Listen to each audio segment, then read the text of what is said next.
Welcome to Phazon Labs, powered by the World 1-1 Podcast Network, and sponsored by Phazon Flakes, a radioactively delicious part of your mutagenic breakfast. I am, as always, your host, Larry the Bearded Wonder. Joining me in the lab this week is my friend, Mykell Morphball Mishap. Not again.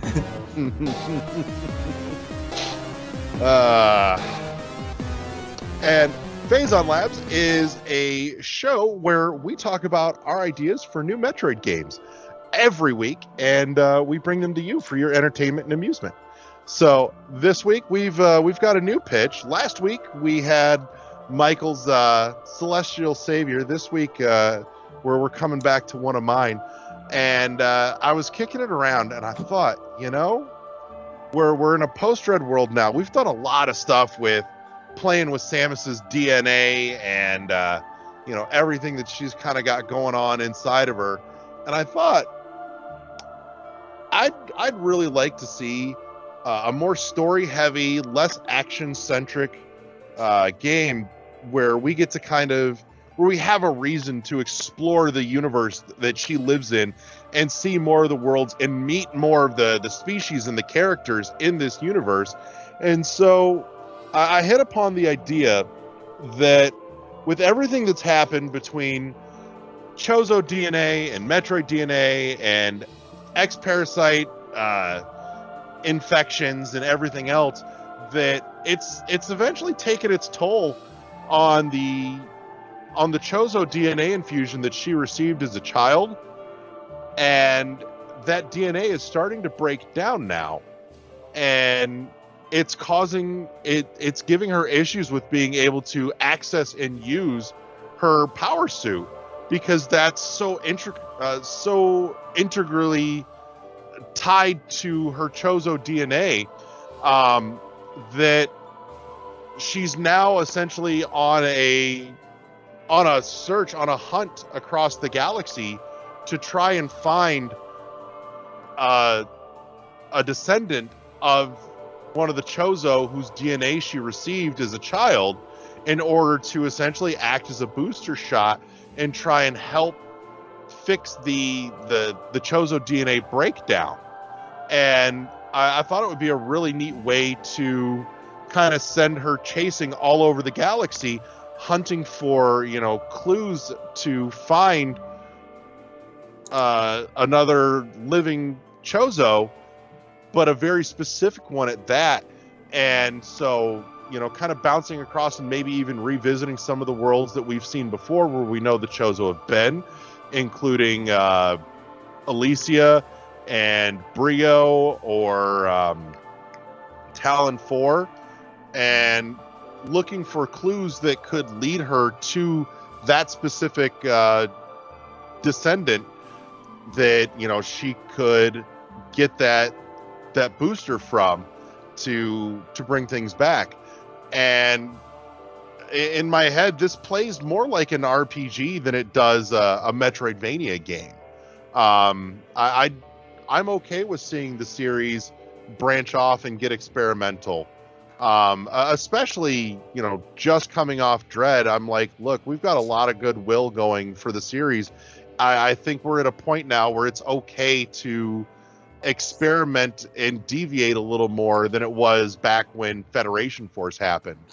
And I'd love to see it. I'd like to see this kind of get a little more dialogue heavy and learn more about kind of the lore of the universe that she exists in as a whole.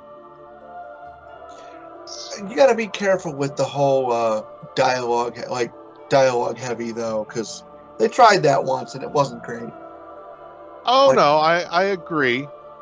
Other M was a good game if you took the story elements away that they tried to ham in there. Yeah, it was a lot of fun if you put it on mute. Yeah. You can only hear the phrase "the baby" so many times before you want to stab your eyes out. Right. But I think a big differentiator here would be the fact that this isn't so much her story as her trying to uncover and trace down, the story of somebody else that she's looking for. Right. And I think that's okay, because then you're not really disrupting somebody's established headcanon of what and who Samus is or is not. What if, almost like due to an aftermath of the Metroid DNA thing, like she's almost having to cannibalize these people now? Ooh. Like it could have started with with a little bit of a, what was his name, Ravenbeak. Mm-hmm. Like she basically ate him. Like what if that's almost a permanent thing to where she's almost kind of like a space vampire now? I like the idea, but I fear that it would taint the character of Samus, because at that point she's no longer an altruistic force of good. She becomes as much of a liability as a force of good. Yeah, I could see that. That's the only place where my concern with that really comes in. But I think it'd be really cool to kind of, it's almost like she's on a journey of archaeological intent here, where she's looking for where this this descendant has been, and in visiting those places and finding those clues, figuring out where they went next to try and essentially find them and chase them down. So, because there's not many of them left, right? Insofar as we know, we canonically speaking, we don't have any definitive answers as to how many tribes there are or were, where they all went, given that it was they've been a nomadic species across the universe, and that there's been numerous civilizations who they've essentially touched and influenced over the span of their existence. So, because you see that influence in a number of places canonically already, including like I said, Talon 4, Brio and Alicia from Prime 3.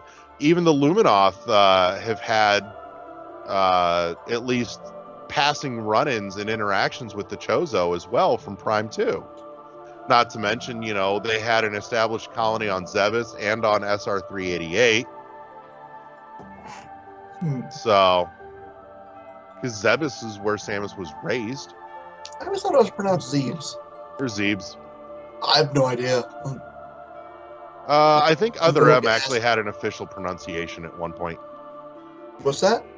I think there was an official canonical pronunciation in Other M for that. So I know they said it was Zebesian pirates. Okay. So yeah, it might be Zebes. But yeah. But no, I think it'd be a lot of fun. Like, I would love to, have to essentially go and hop from planet to planet and essentially interact with, some of the locals and find somebody and chasing down these leads of, they were here, 20 years ago, but they didn't stay long. And, this is where they were when they stayed. I don't know if it's going to help you any. And, from there, you're kind of going in and checking it out and seeing if you can find any clues that lead you to where they may have gone next to eventually try and catch up with them. So you're essentially playing, instead of a bounty hunter, a detective. Yeah. Yeah. It's kind of almost like the detective mode on the Batman games. Exactly. I could see that being neat. Like, you show up and here's the civilization they helped build, but they've been gone for eons. Mm-hmm. Yeah, I'd really dig that, and then not to mention, I would love to see a little bit more of her essentially getting to emotionally touch a piece of her past that she's connected to. Yeah. So, essentially maybe getting like flashbacks of, her adoptive family from when she was a child. Yeah. So I think that would be a much better way to explore her past as a character than what they did with Other M. I think they'd have to handle it very delicately, though, because this could go into cheesy territory very simple. Oh, it could. Like, not cheesy, but so much as cliche. Yeah. And You definitely have to have an end game in mind to really execute this without fucking it up. right. Instead of kind of working it out as you go along, which is kind of what I'm doing here. You know, I just kind of had a base run idea, and I'm like, you know, well, that's kind of what we do here. We workshop this and see what the fuck we come up with. But but that's half the fun of it. But yeah, that's kind of my thought and where it's at. Now I know you had you actually had an idea to contribute here when we were talking a few minutes before we hit the record button. So why don't you toss that out there? Because I rather liked that thought. I don't remember. That was decades ago in Mykell time. You had mentioned the DNA breakdown of her Chozo DNA, essentially meaning that she has to find. Yeah. Basically the concept that since like her suit is starting to malfunction because the DNA isn't enough to power the suit anymore, so she almost has to find other unique tools to handle a lot of the same things until and I can almost see it being like kind of clunky in certain aspects to where like it still functions, it serves the purpose. Like I'm almost thinking a very Hollow Knight feel, like in that you get the new ability, but the new ability is not be all end all. You know, it's still it's a tool. It's not just enough. Fix everything. What? Yeah, it would be just enough instead of overpowered. Right. So, I think too another thing that would work really well here would be if we could lean more into the visor aspect that they played with in Prime, and where you're scanning and you're looking, where that's much more integral to moving things forward instead of just picking up background lore as you go too. So you're looking at this from a first-person perspective then? Maybe at least partially. Maybe at points where you could optionally go into. Okay. So, I guess with the like I said, with the detective mode part we were kind of mentioning, it would make a lot of sense. And the visors could definitely be useful for that. Yeah. Obviously heat signature and things like that. Right. Or maybe given that, she can't necessarily access or tap into or use her suit, she maybe goes back to ZDR and lifts a piece of, headgear that Quiet Robe used, because he was from the Thoha tribe, which was more scientist leaning, and it's more a simple headpiece that has some of those features built in, but is more tuned specifically to Chozo technology and culture.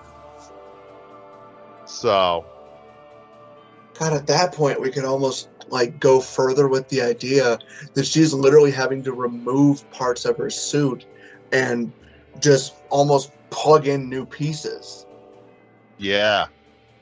And it doesn't even have to be Chozo tech at that point. She's struggling to make it work, but you almost get a biomutant feel that you're building your own weaponry and things like that. So, but no, that was kind of my thought, my idea. One of the things that actually really kind of excites me about this is that, given that there would be probably a significant amount of planet hopping, you'd hit on a lot of different areas where you could get really varied with the music design too. You could almost go open world with some of these areas. Yeah, I mean, like you said, when we were talking, almost kind of a No Man's Sky scale. Yeah. Like No Man's Sky meets Breath of the Wild meets Star Fox. Yeah. Like, if you wanted to do an open world Metroid game, maybe this is how you do it instead of trying to force the open world concept onto a Metroidvania. Mm-hmm. Yeah. So, because I can't fathom putting those two things together. They're almost counter each other. Right. A good Metroidvania has to not exactly be linear, but every aspect has to be thought out. Yeah. And like, so it's almost diametrically opposed to being an open world game. Right. You know, and I would love it too if honestly if it was big enough where there's some dead end red herrings where, you know, there's planets where you can go and interact with and you're looking for clues and stuff, and there's just nothing there. But in doing so, you get to see and experience more of the universe that she exists in. But maybe that's just me. No, I think that would work, actually. So, but no, I'd have a ton of fun with it. Oh. You know, and I don't see it being real combat heavy, if at all. This is a much more narrative-driven exploratory game, and you know, again with the concept of kind of maybe hitting on those flashbacks, it's a little more reflective as well. So, but the tone would have to be very carefully monitored. Agreed. I would love the game to have a very somber tone. Yeah. I could see that working exceptionally well. Yeah. But no, that's kind of the idea that was floating around my noggin for this week. I like the idea of you getting to the ruins of a settlement that this person you're chasing created eons ago, that has literally, you know, been born, risen, blossomed, and died because so much time has passed. And like, so you're literally looking through the derelict ruins of their civilization that, you know, this person close to you helped create. Right. I almost think that maybe a good place for this to start would be, you know, with this breakdown happening. Like, we witness her in the middle of, tracking down a bounty, and essentially her suit starting to fail her, you know, mid mission, and so she retreats back to the ship, and you know, after running some diagnostic scans, Adam's essentially the AI Adam on her ship is telling her, it's like, yeah, you got a problem, here's what's happening, and this is why. And maybe the kickoff would be going back to ZDR to try and see if Quiet Robe, you know, had any sort of journals or anything about, you know, lineage that she could use to start figuring out where to look. Yeah. So I almost think, like, with that, you can start the game right after she, like, for instance, right after Dread, okay, when she's hyper powerful, okay? And as you're chasing down this bounty is where the DNA really starts to break down. So you start losing bits of your abilities, which this is a perfect example of why you start back at ground zero shortly after you start the game. Yeah. I think it'd be kind of cool to, you know, go back to ZDR post Dread events as well. Just to kind of up, though. The planet? No. Oh. The floating fortress that Ravenbeak was hanging out on crashed because she drained all the power out of it. So there was nothing to hold it up in the air.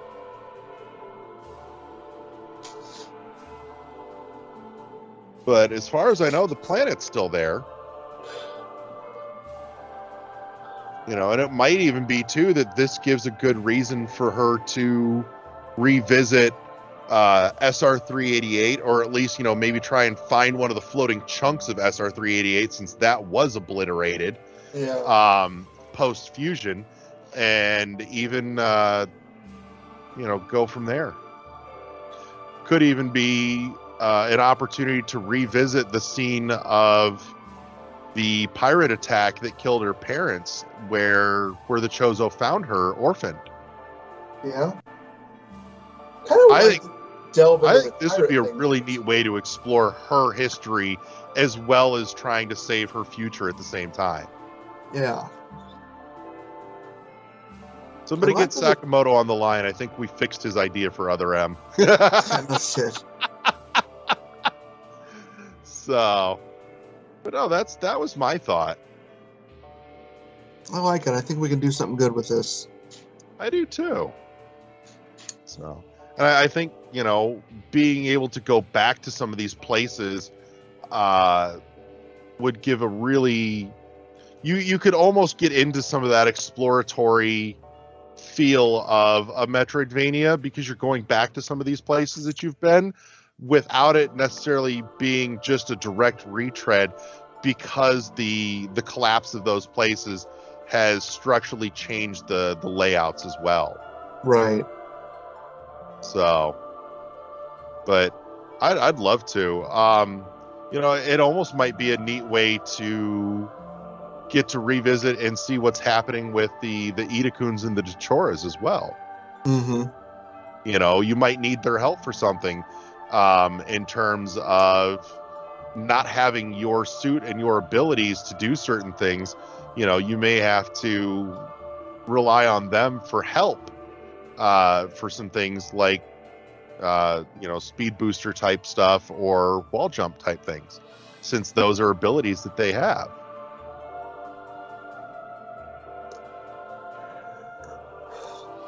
Yeah. This could be one of the most canonically what expansive if she's having things. to borrow DNA from other creatures? And Ooh. She gets this directly from the Itakun by literally having to absorb a bit of their DNA. Again, this goes back into the whole I'm the last living Metroid critter, because she almost has to siphon a bit of energy off them. Mm-hmm. And what if, as she does this, certain powers are they're temporary. Yeah. Because, your choice is you could siphon a little bit, or you could fucking kill the creature and have the power for longer. There's another good reason to go back to ZDR at the beginning of this too, is, obviously Ravenbeak had something where he was going to be able to extract that Metroid DNA and pump it into, something else.